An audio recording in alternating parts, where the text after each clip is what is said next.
Hey guys, welcome back to Mo's Game Table. Today we're going to take a look inside Patton's Vanguard, The Battle for Court 1944. This is a game designed by Mike Ranella, and it is published by Revolution Games. This is an area movement game. If you are familiar with Revolution Games, you know the type of quality to expect inside the bag, and we'll take a look inside right now. If you're not already familiar with Revolution Games, it is a company that you definitely need to check out. They make some really fantastic games at great price points. But here is the cover sheet that comes in the game, and on the back of that it has explanation of playing pieces, the markers, the unit types, unit information, historical figures, some other extra information that you will also find in the rulebook or as an addendum to the rulebook. We have our counters here. Nice 5/8 inch counters. Everything's pretty easy to understand. You've got your tank units for the infantry, engineers, artillery units for the U.S. You've got some mechanized infantry over here. You've got some regular infantry, and then over for the Germans, you have different armor units, mechanized infantry, and infantry units, as well as some admin counters for bridges and control markers. And then your turn impulse markers for the different types of weather, out of supply, and victory points to keep track of. And take a look at the map real quick. We'll open this up. And really nice map. Looks beautiful, and it's even better when you turn it right side up, right, Mo? Okay, now you can see it in all its glory. Sorry, I had it upside down, guys. That is what the map looks like. And as I said, it's area movement. So each area that you move into will have different value as far as, defense value. Your standard typical area movement game, and also victory points.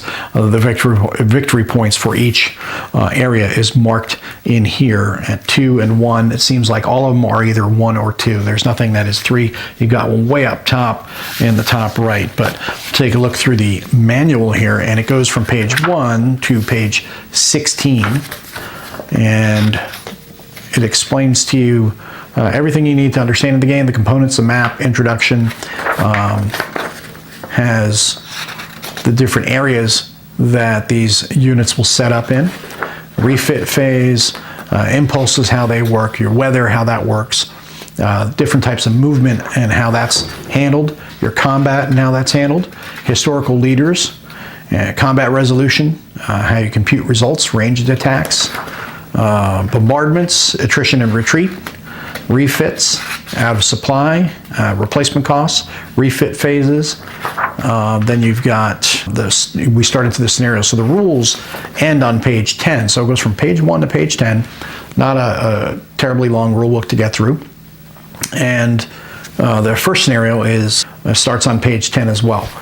Then you have we've got a second scenario. We've got I think that's all we've got. We've got a first and a second scenario. So first scenario is looks about a page. Second scenario is about a page and a half. Looks a little more in-depth as far as the setups as where each unit goes. And this one, in the first, for example, the first scenario, it tells you areas 3 and or 4, it lists the units that set up there. And then for areas 6 and 7, 25, 26, those are the units that set up there. And then for scenario 2, it's far more involved because you only have two or three tables worth of setup. On scenario 2, you've got 3 right here, and then a few more with a lot more units that come in. So the second scenario is obviously going to be the larger scenario of the 2. And then it explains to you the victory conditions, side determination, how you can bid for those. And then on page 14, you have optional rules that cover things like historical figure death, German command and control, friendly fire incidents, bridge rules, and how those are used. So bridges, those counters that we looked at before, these bridge counters here are optional. You don't have to use those if you don't want to, because then you can have bridge demolition, bridge repair. And then construction, the Americans have 2 construct markers, the Germans have only 1. For each repair attempt, an unused construct marker belonging to that side must be available.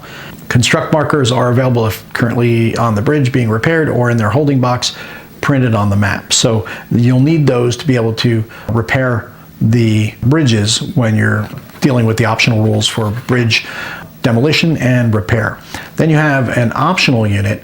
Following additional unit is available to the German player during the second scenario, may be set up in any German-controlled area. It is a Jagdpanzer IV tank destroyer.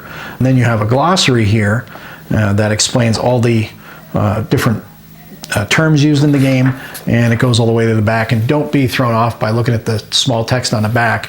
Your eyes are not deceiving you. The text for the glossary is smaller than the text for the rest of the rules, which is fine, because you're only going to use this for reference. So yeah, you may have to break out the magnifying glass if you got poor eyes, or you may have to squint real hard to see that, but you won't have to do that with the rules. The rules are written in nice big font. But that is a look inside Patton's Vanguard, the Battle for Our Court 1944, that comes from Revolution Games. It is designed by Mike Ranella. If you're looking at into area movement games, there are several from Revolution Games, and they're really a lot of fun. Like I've said before, Revolution Games puts out some great games, and if that publisher is not already on your radar, put them there and go to their website, check them out, and pick up some great games. And tell them Mo sent you. But that's a look inside Patton's Vanguard, the Battle for Our Court 1944. If you have any comments or questions, post them down below. Thanks for tuning in, guys. See you next time.